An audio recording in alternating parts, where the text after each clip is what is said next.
It was, by all conventional standards, a perfectly ordinary Tuesday in Flaxborough. The market square hummed with its habitual mild chaos, Mrs. Crampton arguing with the greengrocer over the ripeness of her tomatoes, a trio of schoolboys speculating whether the vicar's cat had truly gone missing again, and the post office clerk rearranging letters with a punctilious patience that would have made a Swiss watch envious. Yet, as Inspector Purbright later noted in his ledger with no particular sense of alarm, ordinary days are often the precursors to slightly less ordinary ones. The disruption began subtly. In the corner of the post office, under the sign reading "Letters and Small Parcels," a bright green envelope sat on the counter. Its sender was unremarkable, no return address, no frills, but the handwriting was precise, almost obsessively neat. Miss Larkins, the clerk, picked it up, examined it with the mild suspicion reserved for anything arriving unsolicited, and handed it over to the station's resident inspector, Purbright, whose overcoat had acquired a faintly damp scent from a drizzle that had passed without ceremony, raised a single brow. "A letter, you say?" His voice was courteous, yet carried that subtle weight of attention which made the most trivial matters appear worth noticing. Miss Larkins adjusted her spectacles. "Yes, sir. No stamp either." Just this." The envelope was addressed simply, "To the occupant of 13 Eversley Street." There was no further note, and no indication of urgency. Purbright regarded it carefully, noting the slightly uneven pressure of the pen in a corner loop of the E, a detail that might have been nothing, yet which his mind recorded dutifully, as if filing it for later consideration. He delivered the envelope himself. Eversley Street was quiet in the late morning, its cottages and terraces demonstrating a cautious pride in the upkeep of their paintwork. Number 13 had a neat hedge trimmed to a height that could neither intimidate nor charm a passer-by. The door, painted a dignified shade of green, opened with a mild squeak to reveal Mrs. Harkness, a woman of uncertain age and a curious knack for appearing perpetually frail and formidable at once. "Inspector Purbright," she said, neither surprised nor entirely pleased. "I wasn't expecting anyone today." "I believe this is for you," Purbright said, handing over the envelope. It arrived at the post office without sender. "I thought it best delivered in person." Mrs. Harkness accepted it with fingers that betrayed a faint tremor. She studied the envelope with exaggerated deliberation, her eyes narrowing ever so slightly at the handwriting, as though it might shift into recognizability if observed long enough. After a pause, she set it on the sideboard and muttered, "Well, it's hardly a threat, but one never knows." "Indeed," Purbright replied, watching her. He noted the subtle crease across her brow, a small indication of puzzlement, irritation, or perhaps a cocktail of both. One rarely does. The conversation might have ended there, as most conversations in Flaxborough did, when courtesy and prudence intervened. But the inspector's instinct, honed by years of absorbing the inconsequential and discovering the consequential, encouraged him to linger. "May I inquire," he said gently, "whether you were expecting correspondence of any kind?" "Of any kind?" Mrs. Harkness repeated, one finger tapping the counter with mild impatience. "No, sir, nothing. Not that I know of." She hesitated, glanced at the envelope, then at Purbright, then back again. "Though, of course, strangers may have their reasons." Purbright made no immediate response. He nodded slightly, as if noting the remark not merely as information, but as an atmospheric element in the day's tableau. Outside, a dog barked faintly, and the postman wheeled past with his usual meticulousness. The inspector excused himself and walked slowly back toward the market square. His gaze lingered briefly on the grocer's awning and the greenish sheen of the rain-soaked cobbles. He was aware, even as the town carried on in its habitual rhythm, that the envelope, the handwriting, and Mrs. Harkness's slight unease were small threads that, if tugged, might unravel more than anyone expected. By noon, gossip had begun its quiet and inexorable work. Miss Larkins, showing the envelope to the baker, had murmured the words, "Green envelope." No stamp, quite peculiar, isn't it? And from there the story grew.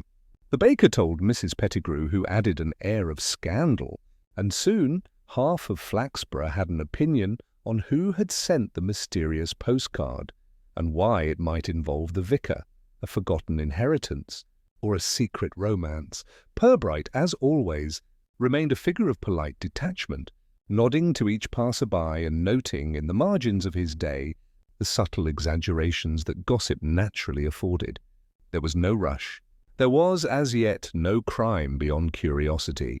But he had learned long ago that in a town like Flaxborough, the curious were often the first to be implicated, and the seemingly inconsequential was rarely so.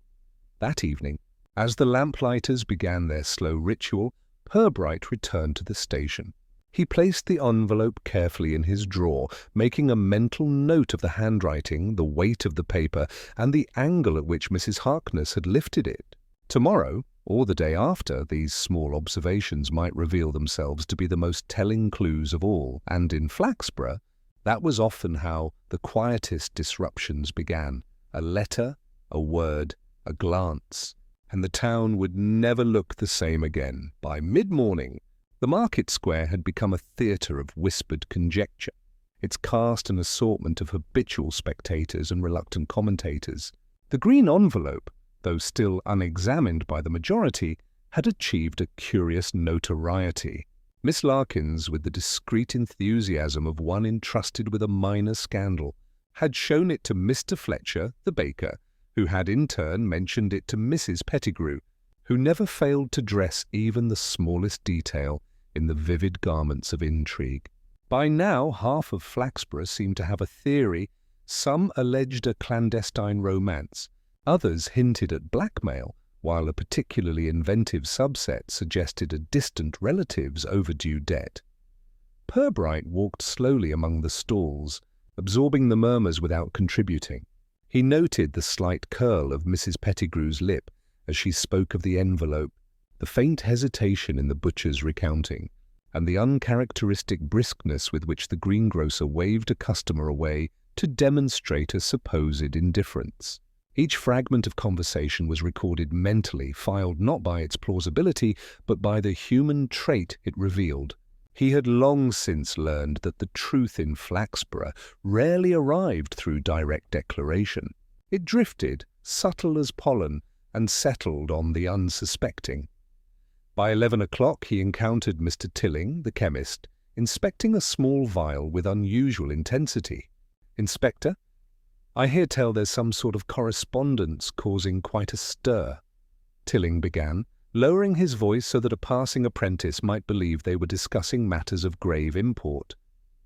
"I wouldn't wish to appear inquisitive, but it seems most irregular for a letter to arrive without sender or stamp." "Indeed," Purbright replied, careful to keep his tone light, though his attention sharpened. "And does it trouble you?"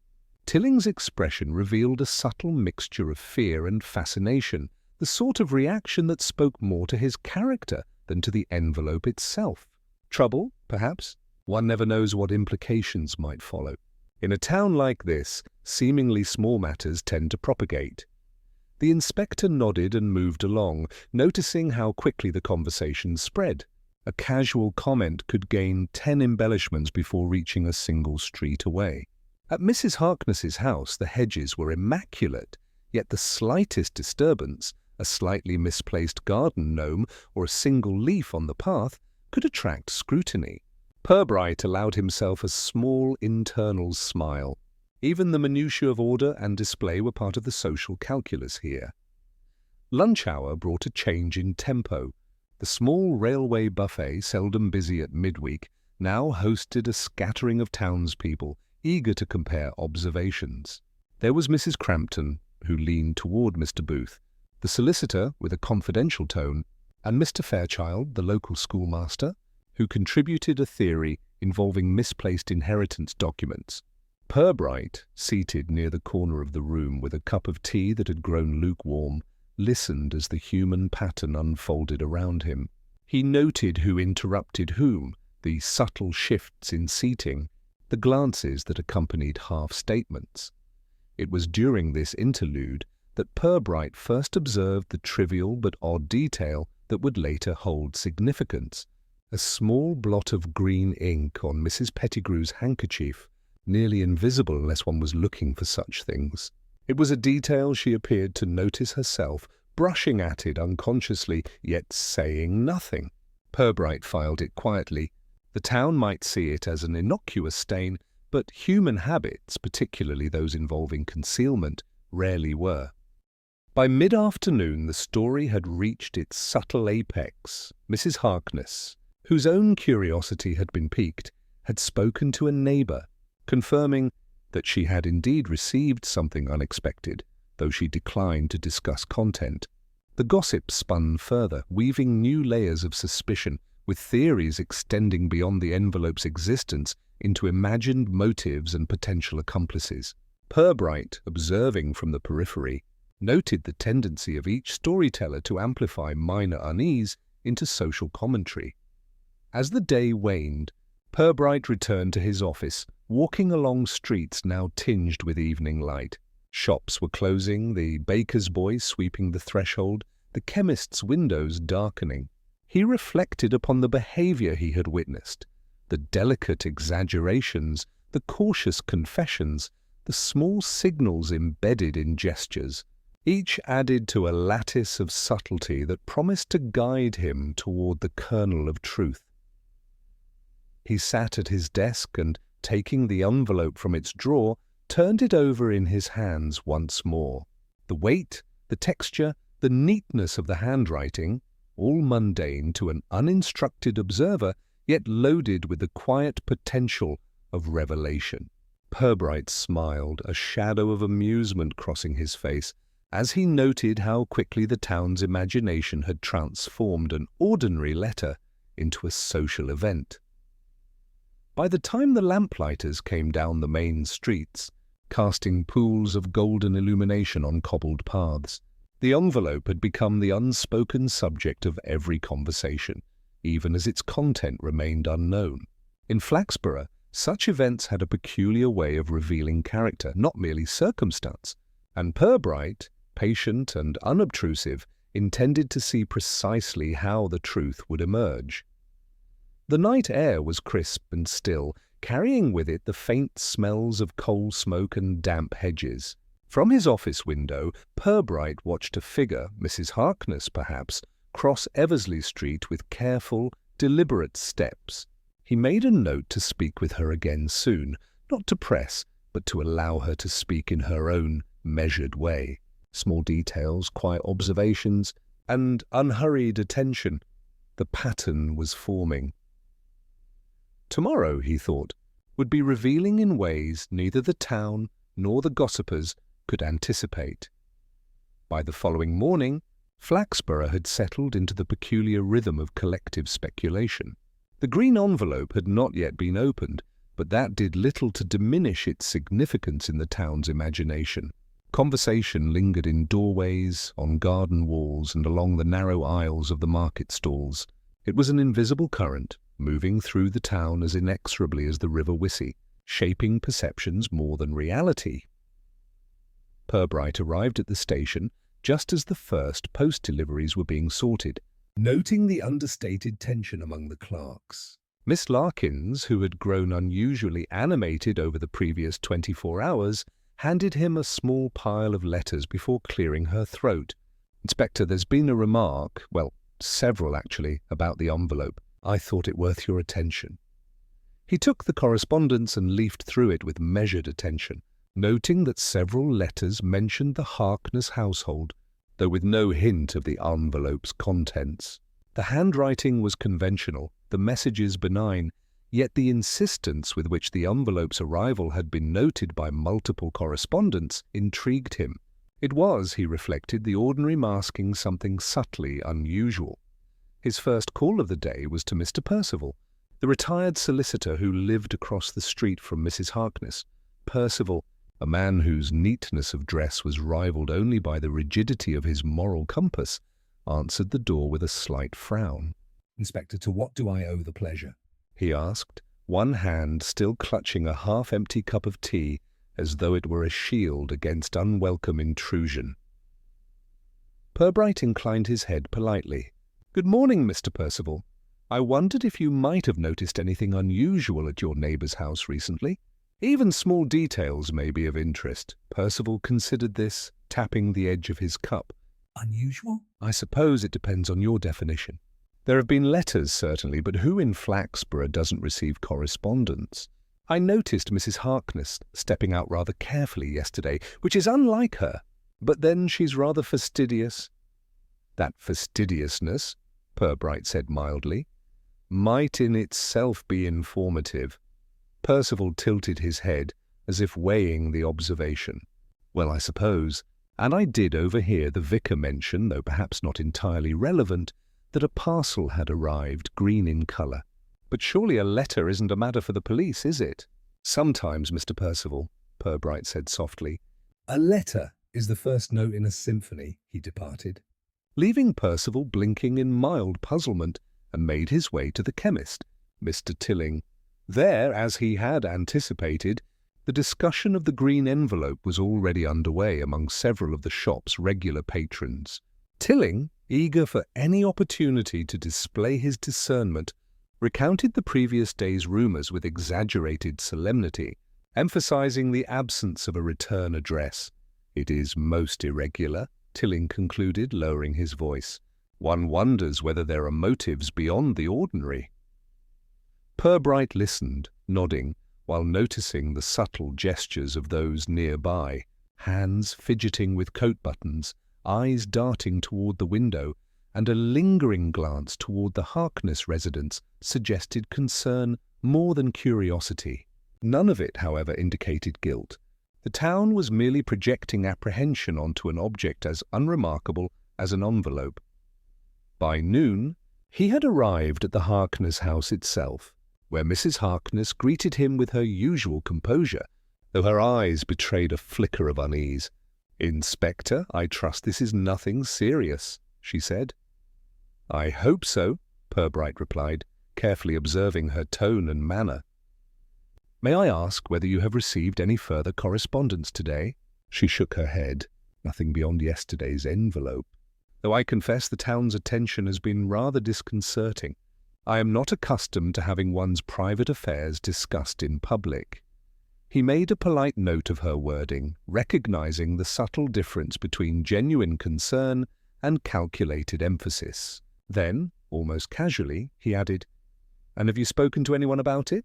Mrs. Harkness considered the question, adjusting her gloves with minute precision. "Only Mr. Percival and a neighbour or two. I did not invite speculation. It seems to arrive unbidden regardless." Purbright inclined his head. "As it often does in a town like ours, the ordinary becomes remarkable through repetition. By mid-afternoon, the first obvious suspect had emerged, not from his inquiries, but through the inexorable machinery of social conjecture. Mr. Fairchild, the schoolmaster, had suggested to several acquaintances that perhaps a rival within the parish had sent the letter, hoping to unsettle Mrs. Harkness. By evening, the idea had crystallized in the minds of many that Mrs. Harkness's former lodger, Mr. Redmayne, who had recently returned to the vicinity, was the likely culprit. His prior history, mild eccentricities and convenient proximity rendered him in the public imagination a perfect candidate. Purbright, however, made no declaration. He noted, as always, the patterns of speech, the subtle inconsistencies, and the unspoken cues. Redmayne was convenient for the gossip, but convenience rarely equated to certainty. His own interest lay not in the obvious, but in the details that were easily overlooked. The shift of Mrs. Harkness's expression when a certain name was mentioned, the faint smudge of green ink on the handkerchief, and the irregular cadence of conversation around minor facts. By nightfall, Flaxborough's speculation had reached a gentle frenzy. The railway buffet, usually a site of modest sociability, now hosted debates on motives, timing, and previous grievances. Purbright, returning to his office, reflected upon the human tendency to seize upon neat narratives. The envelope remained unopened in his drawer, a simple object yet imbued with disproportionate significance. It was an ordinary day, yes, but in Flaxborough, The ordinary carried undercurrents capable of revealing the unusual. He sat by the window, noting the lamplight on the damp streets, and allowed himself a moment of quiet contemplation. Tomorrow, he decided, would involve careful questioning, not of the obvious suspect, but of those whose reactions hinted at the extraordinary beneath ordinary appearances, and in that patient, deliberate way the investigation continued, invisible to most but advancing with the steady precision that Purbright had long since perfected. The next morning dawned with a pale drizzle that left the street slick and the air faintly pungent with damp foliage. Flaxborough appeared unchanged on the surface. Shop doors opened.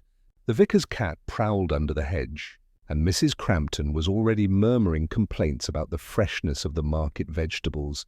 But Purbright, walking along the familiar cobbled streets, noted the subtle tension threading through the ordinary. Gossip had not abated. If anything, it had acquired a weightiness that hovered above conversation like persistent fog.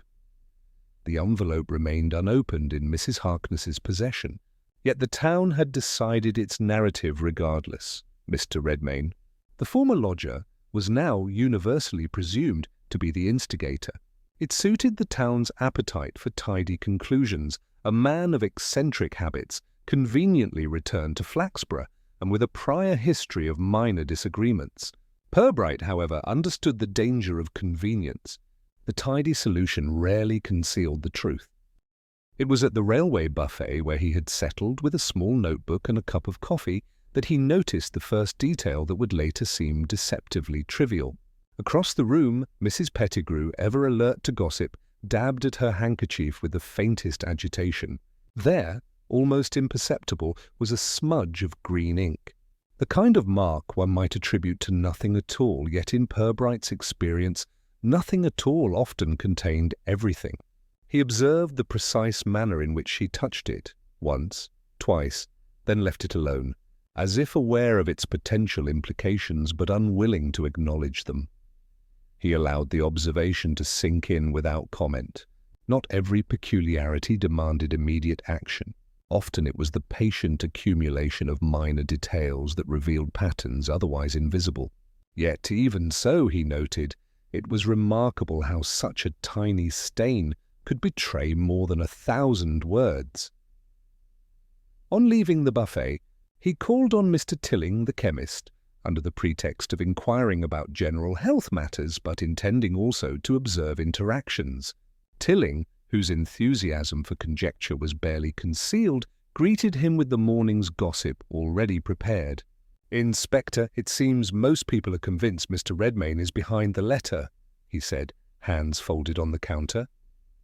Though one cannot help noticing Mrs. Pettigrew's particular attention to details, strange things perhaps, though possibly insignificant. Purbright's expression remained polite and neutral. Indeed, small details are often overlooked precisely because they seem insignificant, yet one must consider all variables no matter how minor they appear. Tilling nodded solemnly, apparently taking this as confirmation of some deep, shared insight, and Purbright left without further remark, noting the subtle way Tilling glanced toward the Harkness residence whenever mention of the envelope arose. In the afternoon, he returned to Mrs. Harkness's house for a more focused discussion, presenting himself in the manner of a casual visitor rather than an interrogator. She welcomed him with polite composure, though he detected the faint tension in her shoulders, the slight hesitation when she poured tea. He inquired, without urgency, about the arrival of letters in general, steering the conversation subtly toward habits and routines.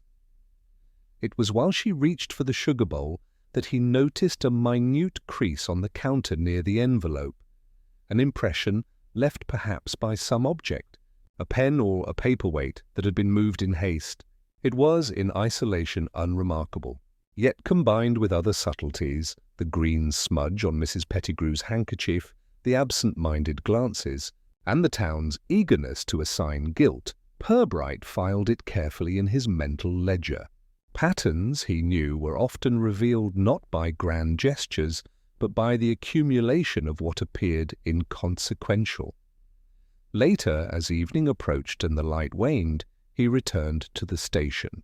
He spent hours transcribing minor observations, noting timings, gestures, pauses, and inconsistencies in stories he had heard over the preceding days. He allowed himself a small measure of satisfaction. The town, in its insistence on visible drama, had overlooked the very clues he sought, the subtle, quiet deviations from habitual conduct. By nightfall, Flaxborough resumed the outward semblance of normality. Windows glimmered with lamplight, the smell of baking bread drifted faintly from the baker's shop, and the post office's brass bell chimed softly. Yet beneath this facade, currents of curiosity and suspicion persisted, fueled by rumours, conjecture, and the invisible pressure of collective imagination. Purbright, alone at his desk, placed the green envelope in front of him once more. He turned it slightly, examined the paper, the angle of the lettering, and the way the town's narrative had coalesced around convenience rather than fact. It was, he knew, a game of subtlety. The right question, posed at the right moment, would eventually draw out what was otherwise concealed. And in the quiet of the station, with the town asleep under a muted sky, he allowed himself the certainty that the trivial but odd detail, the ink smudge, the displaced object, the inconspicuous hesitation, would prove pivotal. The ordinary had already begun to reveal the extraordinary. It merely awaited patient observation. By mid-morning, the town's attention had begun to broaden beyond Mrs. Harkness and the green envelope, extending into the lives of others who, until now, had occupied only peripheral roles in Flaxborough's social tableau. Purbright moved quietly through the streets, noting the shifting expressions of acquaintances and neighbours alike, aware that each minor interaction offered subtle clues to human preoccupations, jealousies, and anxieties. The first encounter was with Mrs. Grindle, the florist, whose shop windows overflowed with carefully arranged blooms and whose tongue often overflowed with speculation. She mentioned casually that Mr. Denham, the town accountant, had appeared unusually flustered the previous evening. "I walked past my window 3 times, Inspector," she said, looking over his shoulder as if expecting someone to leap from the hedge. "I thought it odd, and so did several others, though none dared ask him." Purbright noted the phrasing, the implicit suggestion of impropriety. Mr. Denham had no obvious connection to the envelope, yet human patterns were rarely linear. Even the seemingly irrelevant could reveal character and circumstance. At the library, he encountered Miss Ogle, the librarian, whose devotion to order extended as rigorously to the townspeople as it did to her card catalogue. She had overheard a heated argument between the retired Colonel Simmons and his neighbour, Mr. Yates, over what Miss Ogle described as matters of principle and minor debts. Purbright filed this quietly. The details might appear trivial, yet each added a layer to the social lattice he was slowly mapping. He walked past the post office again, noting Miss Larkin's expression as she handled letters with a renewed attention that suggested curiosity tinged with mild anxiety. From her vantage point, she had observed a stranger, a woman unfamiliar to the town, pausing at Mrs. Harkness's gate. The woman had nodded once, politely, before walking away, and Miss Larkins had not seen her again. It was a fleeting event, yet in a town like Flaxborough, fleeting could be meaningful. By early afternoon, the pattern of interactions had grown more complex. The baker, Mr. Fletcher, mentioned Mrs. Pettigrew's frequent visits to the Harkness household, which seemed at first mundane, but carried an undercurrent of social manoeuvring. Purbright noted the precise timings, the careful selection of words in recounting visits, the polite hedging when observers inquired. Each act, each small hesitation, each seemingly inconsequential gesture contributed to the accumulation of patterns that might otherwise be invisible. He paused at the market square, observing how the flow of conversation had begun to generate a network of micro-suspicions. Mr. Redmayne remained the convenient focal point, yet now there were additional nodes, Mr. Denham, Colonel Simmons, Mrs. Pettigrew, even the fleetingly observed stranger. The town's inclination toward assigning narrative had expanded. Purbright, however, restrained judgment. He had long learned that the truth resided not in convenience, but in the subtleties of timing, hesitation, and human instinct. Later, he visited Mrs. Harkness once more. Her composure was intact, though she admitted to feeling the weight of increased attention. "It seems the entire town has taken an interest, Inspector," she said with mild exasperation. "I did not imagine a simple letter could cause such Excitement. Curiosity is a force difficult to restrain, Purbright replied, noting the precise modulation of her tone. She paused, smoothing the green envelope on the sideboard. "I fear the person who sent this may wish to remain invisible." Purbright inclined his head thoughtfully. "Indeed, and those who observe will fill in the gaps according to their own imaginings. That is often more revealing than the facts themselves." By evening, the town had subtly shifted its attention from a singular suspect to a broader ensemble. Conversations in the railway buffet now encompassed observations, recollections, and hypothetical motives for half a dozen individuals, each with plausible but largely unverified connections to the envelope. Purbright listened without interruption, noting the gestures, the inflections, and the unspoken assumptions embedded in every statement. He returned to the station as dusk fell. Streets gleaming under the lamplight, the air tinged with the faint scent of wood smoke. He placed the envelope once more on his desk, turning it over to observe the slight curvature of the paper, the weight of its contents, and the subtle impressions of handling that had already proved telling. In Flaxborough, the ordinary was seldom what it seemed, and Purbright understood that the widening field of observation would be necessary before the mystery could yield its truths. As night descended, he reviewed his mental ledger, noting the minor yet significant anomalies in the town's behavior. The subtle gestures, fleeting interactions, and trivial inconsistencies promised that when the time came, the revelation would appear inevitable in hindsight, yet unpredictable in the moment. The green envelope, quiet and unobtrusive, waited patiently for the culmination of this network of human observations, and Purbright, ever patient, knew the town was still only beginning to reveal its secret. It was in the early afternoon that the second incident occurred, subtle enough to escape immediate notice, yet significant enough to unsettle the rhythm of Flaxborough. The incident, unlike the envelope, bore the faintest hint of mischief or malice against the backdrop of ordinary life. The news arrived at the station in the form of a brief, breathless telephone call from Mrs. Pettigrew, who, despite her penchant for exaggeration, did not exaggerate when genuinely alarmed. A matter at the church. "Inspector," she said, voice quivering slightly.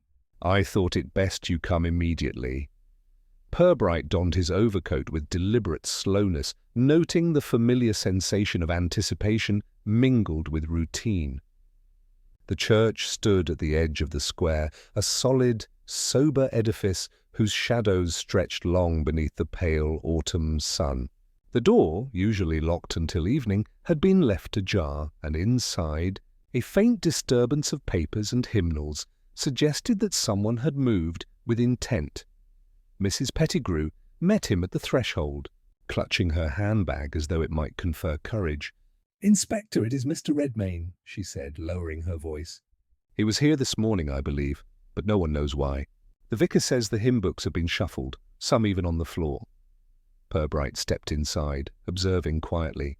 The church smelled faintly of dust and candle smoke, the pews aligned with habitual precision. Indeed, a scattering of hymnals lay slightly askew, but the disarray was subtle, almost innocent to any casual observer. Yet Purbright, noting the timing, the pattern, and the probable behavior of Mr. Redmayne, registered that it might not be so innocent after all. The vicar, who arrived shortly thereafter, looked troubled but composed. "Inspector, I find this most irregular. Mr. Redmayne did come to inspect the memorial plaques," he said. "I left him alone for perhaps 10 minutes. When I returned, I noticed the hymn books were in disarray and a small brass candle holder slightly displaced. Purbright bent to examine the object, noting a faint smear along the base that could have been fingerprints or merely the residue of polishing. He allowed himself a small internal acknowledgement. The detail was unremarkable in isolation, but coupled with the envelope and the town's suspicions, it suggested action beyond routine curiosity. The town, upon learning of this disturbance, began to chatter anew. At the market, speculation grew more intricate. Mr. Denham suggested, with an air of careful reasoning, that the envelope had prompted an unwelcome visit to the church, while Mrs. Grindle murmured that Mr. Redmayne had a way of inserting himself where he was least welcome. Purbright, listening unobtrusively, noted the interplay between observation and conjecture, understanding that human nature often coloured interpretation more than evidence. He returned to the Harkness residence that afternoon, carrying with him a mental ledger of times, actions and gestures. Mrs. Harkness, upon hearing of the church incident, displayed a mixture of surprise and faint relief. "I am grateful it occurred elsewhere," she said, smoothing the green envelope on the sideboard. "Yet I cannot imagine Mr. Redmayne wishing to cause disruption. He has, as far as I know, been careful not to offend." "Careful? Yes," Purbright replied. "Yet human intention is seldom as transparent as courtesy suggests."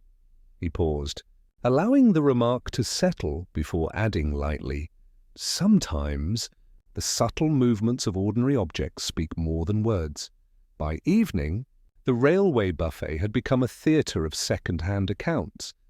Mrs. Pettigrew recounted the morning's events with the drama appropriate to her personality, while Mr. Fletcher, the baker, speculated on the potential involvement of other townsfolk.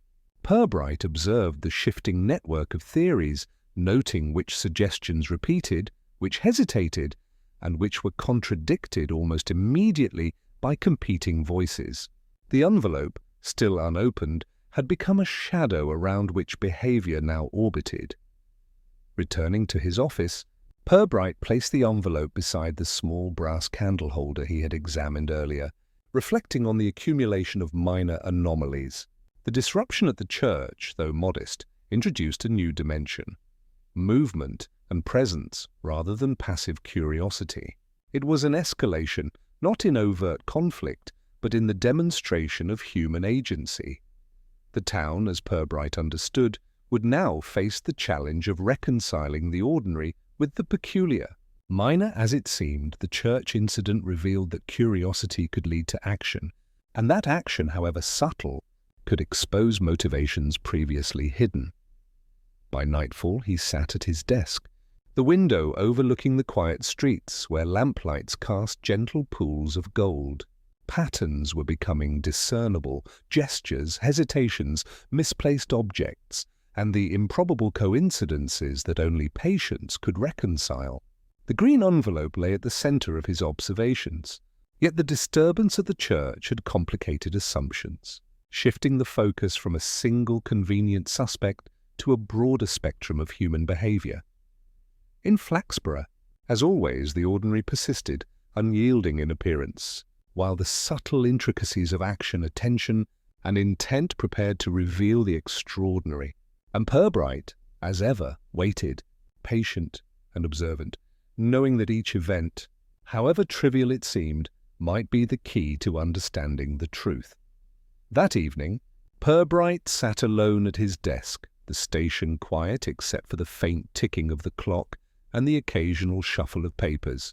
The green envelope rested before him, a simple object now woven into the fabric of Flaxborough's preoccupations, yet still holding its secrets. The church incident, minor though it seemed to the unobservant, had introduced an element of unpredictability. It was not merely curiosity that had led to the displacement of hymnals and a candle holder, but intent, deliberate or unconscious. Purbright allowed himself to consider the implications without haste. He reviewed each observation carefully. Mrs. Harkness's composure, seemingly perfect yet punctuated by the faintest tension. Mrs. Pettigrew's handkerchief with its subtle smudge of green ink, Mr. Redmain's plausible yet convenient presence, and the fleeting stranger seen near the Harkness gate. Each piece, unremarkable in isolation, began to resonate together when placed in the context of time, movement, and human reaction.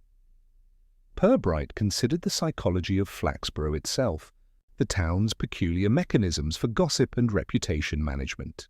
In a community where every minor deviation from routine was noted, exaggerated, and repeated, the ordinary often carried the weight of accusation before fact could be established. The human instinct to assign cause and effect to observable behavior, however tenuous, was both a guide and a trap. He thought of Mr. Denham, unusually flustered outside the florist's shop, Colonel Simmons and Mr. Yates, whose quarrel over trivial debts revealed deeper concerns of pride and propriety, and Miss Ogle, whose meticulous observation of the library's visitors suggested she noticed patterns others overlooked. None had yet acted overtly, yet each bore subtle signs of the town's rippling anxiety. The trivial but odd details, the green ink, the slightly displaced candle holder, the crease on the Harkness counter, occupied his thoughts. They were minor signals in isolation, yet in combination they suggested movement, attention, and intention. A pattern was emerging, not of obvious action, but of human behavior modulated by circumstance. Purbright appreciated the quiet elegance of this. Truth often revealed itself not through dramatic confrontation, but through consistent, patient observation. He reflected on Mrs. Harkness herself. Her politeness, her careful phrasing, the precise manner in which she gestured toward the envelope, all were deliberate in appearance, yet potentially inadvertent in consequence.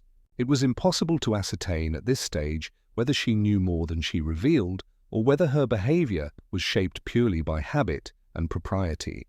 Yet every pause, every slight shift of tone hinted at inner calculation or concealed emotion. The envelope, inert yet significant, acted as a catalyst for the town's latent concerns. Purbright allowed his thoughts to explore the network of connections it had unintentionally revealed, past lodgers, fleeting visitors, neighborly observations, and the instinctive tendency to assign blame where no evidence yet existed. The human elements were more revealing than the physical ones. Intentions, hesitations, and gestures were far more informative than paper and ink. He reviewed the sequence of events at the church once more. The hymnals slightly misaligned, the candle holder displaced, Mr. Redmain's presence plausible yet suspicious. The incident, when combined with minor anomalies elsewhere, suggested that action and observation were intertwined, and that truth might be accessible through the careful interrogation of behavior rather than through immediate accusation. By the time the gas lamps were lit along Eversley Street, Purbright had formed a deliberate approach for the coming days. He would not rush to confront Mr. Redmain or any other convenient suspect. Instead, he would allow the town to continue its dialogue, observe the nuances, and prepare a subtle test that might reveal what the envelope and minor incidents alone could not. Human nature, he reflected, was rarely straightforward, but always consistent when examined with patience. He made a few notes in his ledger, not of facts alone, but of impressions, the way a hand trembled, a smile faltered, a glance lingered longer than necessary. These were the breadcrumbs leading to understanding, far more reliable than conjecture or gossip. The truth, he knew, lay not in the envelope itself, but in the network of attention and avoidance it had generated. As night deepened, the town slept under a quiet sky, unaware that the ordinary had already begun to reveal its subtleties. Purbright, seated in the calm of his office, allowed himself a faint sense of anticipation. The threads were in place, the actors performing unconsciously, and soon, with careful guidance, the concealed patterns would emerge. By the end of the evening, he closed his ledger with measured satisfaction. The observation was complete, the reflections thorough, and the town's behavior mapped in detail. The green envelope remained, patiently waiting for the moment when the ordinary would intersect with revelation. In Flaxborough, the quietest actions often bore the most consequence, and Purbright, ever patient, understood this better than anyone. The following morning brought with it a soft drizzle that blurred the edges of Flaxborough's familiar facades, leaving the streets glistening and the air tinged with the faint scent of wet earth and coal smoke. Purbright set out with deliberate steps, his mind composed of the network of observations collected over the preceding days. The envelope, the subtle ink smudge, the displaced candle holder, the fleeting stranger, each formed part of a lattice he intended to probe, though subtly, through what he termed a test. He arrived first at the Harkness residence, where Mrs. Harkness greeted him with polite composure, though her eyes betrayed the slightest flicker of unease. He did not address the envelope directly, but engaged her in conversation regarding minor household arrangements and her recent garden work. He noted her pauses, the careful way she measured words, and the exact moment she glanced at the envelope lying on the sideboard. After a brief chat, Purbright excused himself and walked toward the railway buffet, where he arranged, with the casual authority of familiarity, a meeting that seemed ordinary but was carefully orchestrated. Mr. Redmayne was present, as was Mrs. Pettigrew, and by chance, or so it appeared, Miss Ogle entered as well.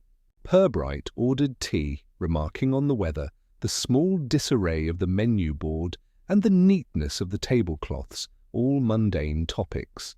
Yet beneath this ordinariness, he observed with precision glances, hesitations, and micro-expressions. He posed a series of questions not directly about the envelope, but about what might have been observed that morning at the church, framing them as casual inquiries. The hymn books, he said lightly, were found slightly disarranged.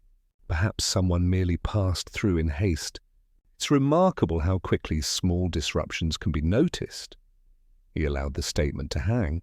Observing reactions carefully, Mrs. Pettigrew shifted uneasily, her hand brushing at the smudge on her handkerchief, while Mr. Redmayne's expression remained neutral, though Purbright detected the faintest tightening around the eyes.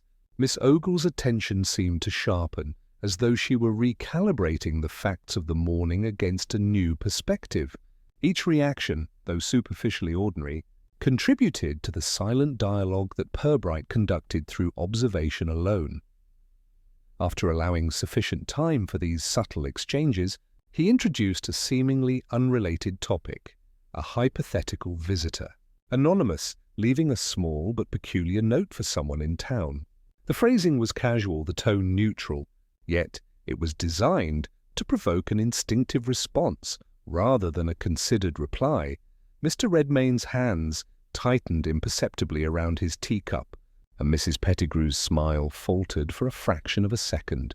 Purbright noted this without comment, recognizing the signs of unease that the town's ordinary civility rarely permitted to surface. He then invited Mr. Redmayne to accompany him on a short walk along Eversley Street, ostensibly to discuss minor civic matters. Their conversation remained polite, focusing on the town's new paving work and the weekly market arrangements. Yet Purbright allowed carefully chosen pauses and innocuous references to letters and messages in his remarks, watching closely. Redmayne's posture, choice of words, and micro-expressions were catalogued, revealing a pattern of heightened attention and subtle hesitation. Returning to the buffet, Purbright rejoined the group, maintaining a neutral air while noting the interactions of the others. Mrs. Pettigrew engaged in small talk but repeatedly allowed her gaze to flick toward the envelope on the sideboard at Mrs. Harkness's home, clearly preoccupied. Miss Ogle's questions about the hypothetical note became slightly more pointed, revealing an unconscious attempt to gauge the responses of others. Each gesture, minor though it seemed, contributed to a matrix of human behavior that Purbright observed with calm precision. By late afternoon, he retired to his office to review his notes, the lamplight casting a warm glow across the pages. The test, executed with the utmost subtlety, had yielded the data he required, patterns of attention, instinctive hesitation, and the faintest indicators of concern or guilt. Nothing overt had occurred, yet the invisible shifts, the micro-responses, and the suppressed reactions had revealed much more than words could. Flaxborough, as always, appeared unchanged, streets glistening under the soft drizzle, windows reflecting the muted afternoon light, and passers-by moving with habitual purpose. Yet beneath this calm surface, Purbright knew, the ordinary had been disturbed in ways that would allow the truth to emerge when the proper moment arrived.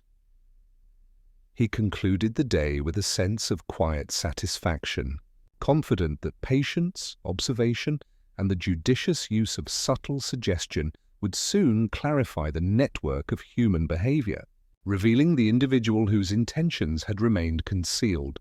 The green envelope, the church incident, the minor anomalies, and now the careful test had together set the stage for discovery. In the quiet of his office, Purbright allowed himself a small smile. The town's ordinary rhythms persisted, yet the extraordinary had already begun to reveal itself. All that remained was to wait for the culmination, when the invisible threads would finally be woven into clarity. The following afternoon, Flaxborough carried its habitual quietness, streets lined with neat hedges and shop fronts reflecting the mellow light of a sun breaking through a light mist. Purbright walked deliberately toward Mrs. Harkness's residence, the green envelope resting against his leather notebook in a manner that suggested both significance and restraint. He had observed, tested, and recorded the subtle patterns of hesitation, attention, and minor gestures were now ready to be addressed in a calm, civil setting. Mrs. Harkness greeted him at the door with customary politeness, yet Purbright noted a small flicker of uncertainty in her eyes. "Inspector, you are punctual as ever," she remarked, with the faintest lift of her brow, betraying curiosity under a veneer of civility. "Good afternoon, Mrs. Harkness," Purbright replied. "I thought it best to speak quietly and directly, if you do not mind. May I sit?" He gestured toward the small parlour, arranged with a precision that suggested habit and propriety. She inclined her head and gestured toward the nearest chair. Once seated, Purbright allowed a moment of silence, noting her measured breathing, the way her fingers rested on the edge of the envelope, and the faint tension in her posture. These were minor details, yet they spoke volumes. He began in his usual understated fashion, referencing the sequence of events in a neutral tone: the envelope's arrival, the observations at the church, the minor disturbances noted, and the subtle reactions of those involved. "As you may imagine," he continued, "it is rarely the object itself that carries significance in a town like ours. Rather, it is the response, the care taken, the hesitation, and the patterns of attention that reveal intentions. The envelope has been the catalyst, but human behavior has been the measure." Mrs. Harkness's fingers shifted slightly, brushing the envelope without touching it.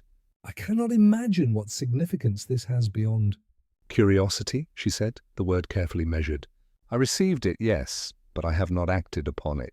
It seems to have stirred more discussion than its contents warrant." Purbright inclined his head with quiet approval. "And yet some discussion was inevitable. What I have observed is not merely the visible, but the invisible, the small gestures, the glances, the adjustments in behavior that accompany attention. Even in restraint, human nature reveals itself." He allowed a pause, then, in his most casual tone, asked, "May I inquire who handled the envelope first upon its arrival?"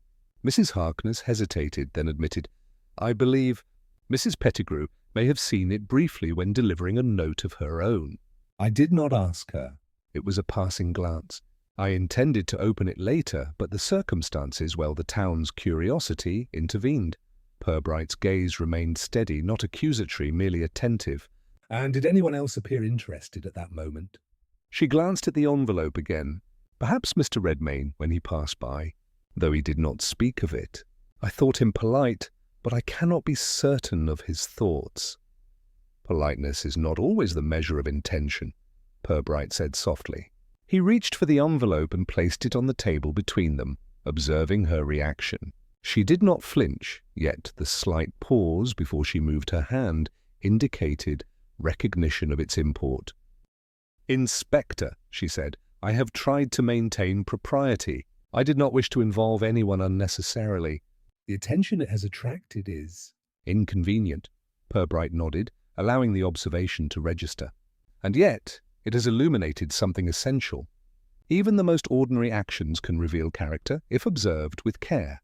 What matters is not merely what is done, but how it is done and what is left unsaid." He paused, letting the words settle, then asked, in a gentle conversational tone, "Do you recall the green smudge on your handkerchief during the recent gatherings? Small as it was, it indicated handling, perhaps unintentional, perhaps cautious. Such details often bear more significance than overt declarations." Mrs. Harkness's lips parted slightly, a shadow of acknowledgement passing across her face. It was accidental, Inspector. I did not intend to touch the envelope before speaking with you. I feared it might convey the wrong impression." "Exactly," Purbright replied quietly. And it is that very caution, that instinct to preserve propriety while interacting with the unknown, which has guided my observations. In a town like ours, the ordinary gestures reveal more than the obvious. He allowed another pause, the room silent save for the faint ticking of the mantel clock. "In short, Mrs. Harkness," he continued, "no great drama has occurred here, no malice, no deliberate offence. What has taken place is the predictable unfolding of human nature, attention, hesitation, and the occasional misstep. The envelope, the church incident, the minor anomalies, they were all pieces of a behavioral puzzle now complete." Mrs. Harkness exhaled slowly, relief mingled with the residual tension of anticipation. "So, no one is guilty in the sense I feared?" Purbright inclined his head. "No one in the conventional sense. The truth lies in observation, in the patterns of conduct, in the small yet revealing choices each individual makes when circumstances invite attention. The town, in its curiosity, has revealed more than it realized. And that is sufficient." He stood, offering a polite nod. "Flaxborough will, I suspect, return to its habitual rhythms, and the envelope, like most catalysts, will soon fade into ordinary memory." Mrs. Harkness allowed herself a faint smile. "Thank you, Inspector." "Your patience and discretion have been remarkable." Purbright returned the smile with his usual understated civility. "It is the town that provides the data. I merely observe it carefully. Sometimes the ordinary is the most instructive of teachers. With that, he departed, leaving the envelope where it belonged, and Flaxborough's quiet streets unaltered in appearance, though subtly influenced by the unfolding of attention, observation, and understanding. The following morning, Flaxborough resumed its ordinary rhythm, though with a subtle awareness that the town had recently been tested by an unusual series of events. Market stalls were arranged as usual, the baker set out his fresh bread, and the vicar's cat prowled once more beneath the hedges. Yet beneath this apparent calm, a quiet vigilance lingered. Eyes flicked briefly toward familiar windows, casual greetings carried an unspoken curiosity, and the occasional whispered remark betrayed the memory of the green envelope and its associated incidents. Purbright walked deliberately along the square, observing with his customary detachment. He noted that Mrs. Pettigrew now lingered less insistently near Mrs. Harkness's gate, her usual curiosity tempered by the understanding that some mysteries resolve themselves quietly. Mr. Redmayne appeared in the distance, arranging his morning routine with an air of propriety, aware that he had been observed but undisturbed by any overt reproach. Even the florist, Mrs. Grindle, seemed to temper her penchant for exaggeration, as though the day's events had subtly reshaped the town's appetite for drama. He paused near the railway buffet, where small groups of townspeople discussed their routines, occasionally referencing the envelope or the church incident with the faintest of smiles, as if acknowledging an episode that had already receded into anecdote. The conversations, though polite and understated, carried an edge of amusement and reflection. Purbright observed how the town had internalized the events without generating lasting tension or accusation. The social equilibrium had been preserved, albeit with minor adjustments. Later, he visited Mrs. Harkness to confirm that the envelope had been set aside, unopened, now an inert artifact rather than an instrument of curiosity. She offered him tea, her composure restored, though Purbright noticed the slightest vigilance in her gestures, the small attentiveness that habit had cultivated. "It seems," she said quietly, "that the town has forgotten, or chosen to forget, the disturbances of the past week." "I cannot say which is preferable. Perhaps both," Purbright replied, allowing a faint smile. Memory is selective, and prudence often lies in leaving some matters unexamined. The important details are preserved where they belong, in observation, reflection, and understanding rather than public commentary. As he departed, he noted how the town's routine had subtly adjusted: minor attentiveness at doors, polite discretion in conversation, and the occasional pause when recalling an event, however innocuous. The envelope, the church, and the minor anomalies had left traces not of scandal, but of awareness. Flaxborough's social habits had shifted imperceptibly, the patterns of civility recalibrated to accommodate the recent disturbances. Returning to the station, Purbright found the clerk, Miss Larkins, arranging letters with her usual precision. He acknowledged her work quietly, noting that the minor frisson of gossip that had accompanied the envelope's arrival had diminished to polite curiosity. The town's machinery of observation and speculation, once active, had settled into its habitual rhythm, leaving only the faintest residue of interest and reflection. Purbright turned his attention to his ledger, reviewing the notes he had compiled over the past days. The incidents, individually minor, had collectively revealed the nuances of human attention, hesitation, and interaction, patterns that might have gone unnoticed in larger, less observant towns had been rendered visible through the patient observation of gestures, glances, and responses to subtle stimuli. Even the church incident, now a minor anecdote, had served its purpose. It had revealed attention to detail, instinctive caution, and the social choreography that underlay Flaxborough's appearance of ordinary civility. The town's inhabitants, unaware of the precise calculations of observation and inference, had nevertheless participated in an unintentional demonstration of their own character. As evening approached, Purbright closed his ledger, the soft glow of the gas lamps illuminating the station and streets beyond. Flaxborough, outwardly unchanged, carried within its daily rhythm the invisible traces of minor observation and human subtlety. The ordinary persisted, yet the extraordinary understanding that emerged from careful attention had reshaped the town's interactions quietly and permanently. Sitting back, Purbright allowed himself a final reflection. The envelope had acted merely as a catalyst. The true revelation lay in the town's reactions, the habitual adjustments, and the minor gestures that revealed character more effectively than accusation or confrontation ever could. In Flaxborough, ordinary life endured, enriched by the invisible lessons that careful observation had extracted from seemingly trivial events. And with that, he returned to his paperwork. Content that the calm had returned, the patterns were recorded, and Flaxborough's equilibrium, though subtly altered, had been restored. The morning air carried a gentle chill, and Flaxborough awoke with its customary civility, the streets gleaming with recent rain, and shopkeepers arranging goods with habitual care.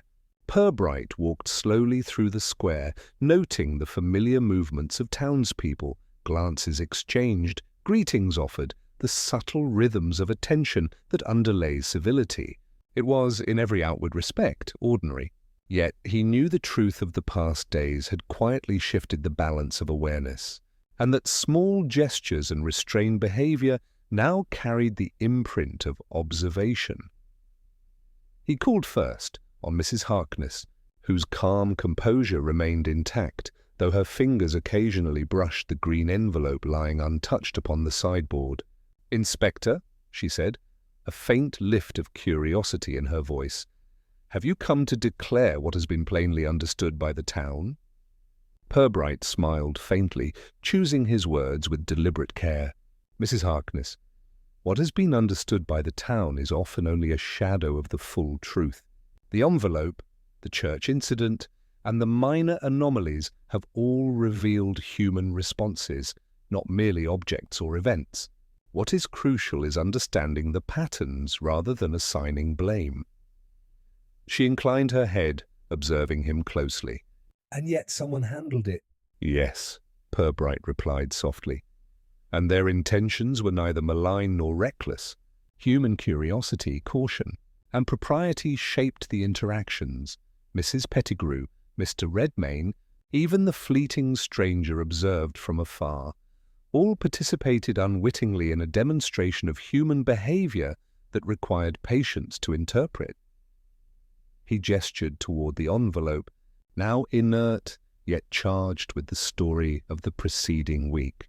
In truth, the person who first handled it did so with discretion and care. Nothing more was necessary. The town's observations completed the picture. Mrs. Harkness exhaled slowly, a mixture of relief and comprehension passing across her face. "So the envelope's mystery was never about malice or ill intent?" "Precisely," Purbright said, his tone measured, courteous, yet resolute. "The events have revealed the ordinary, observed through extraordinary attentiveness. Every hesitation, glance, and micro-gesture contributed to understanding the subtle patterns of attention and human instinct." He then recounted, calmly and civilly, the sequence of observations, the envelope's neat but unremarkable handwriting, the green smudge on Mrs. Pettigrew's handkerchief, the displacement of hymnals and the candle holder at the church, the minor hesitations and glances of Mr. Redmayne, and the fleeting observation of the stranger near the Harkness residence. Each detail, seemingly trivial alone, formed a lattice of behavior, "Revealing character without the need for accusation or confrontation.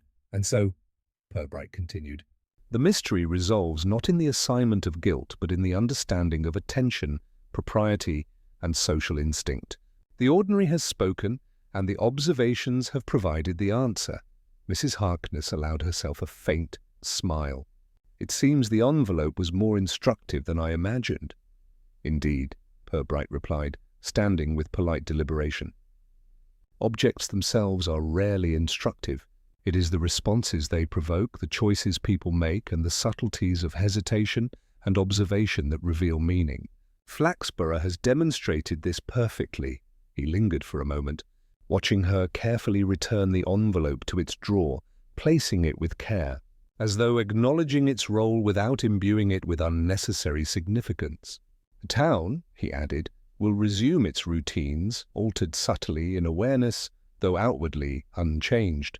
That is the most valuable resolution of all. Leaving the Harkness residence, Purbright walked through the square, noting that minor alterations in behavior persisted.